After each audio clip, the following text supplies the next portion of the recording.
পুরুষ উন্নতি করতে পারেন, এই কথাটা আপনার বিশ্বাস করেন অথবা না করেন, নিজের স্ত্রী ছাড়া একজন পুরুষ কখনো উন্নতি করতে পারেন।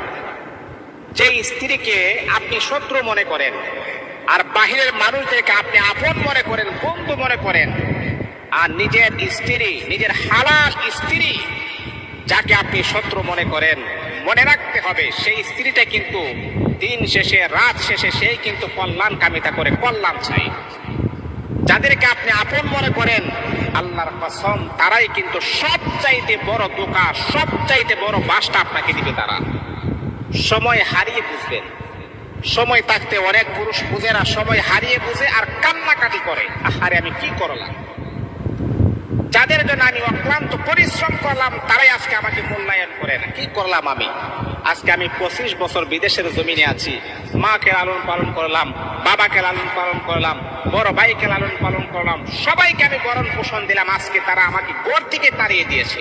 হাজার হাজার পুরুষের এমন ঘটনা আমার কাছে আছে। মোহতারাম হাজিরিন, আর যেই নারীটাকে আপনি শত্রু মনে করেন, তিলে তিলে তাকে কষ্ট দিয়েছেন লাশ পর্যন্ত, সেই নারীটাই কিন্তু আপনার পাশে থাকে। একজন স্ত্রী চাই আমার স্বামী স্বাবলম্বী হোক, আমার স্বামী যদি স্বাবলম্বী হয় আমার সন্তান স্বাবলম্বী হবে, আমার মেয়েটা স্বাবলম্বী হবে।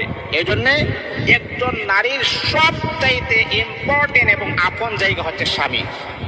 স্বামী যদি ভালো থাকে আমি ভালো, স্বামী যদি অসুস্থ আমি অসুস্থ। এই জন্যে বাবা, যেই মানুষটা আপনার জন্য এত চেষ্টা করে, এত সাধনা করে আপনার ভালার জন্য, সেই মানুষটাকে কখনো শত্রু মনে করবেন না। যদি শত্রু মনে করে থাকেন আর সেক্ষেত্রে যদি প্রমিস করেন, স্ত্রী কখনো শত্রু হতে পারে না। স্ত্রী স্বামীর জন্য কল্যাণ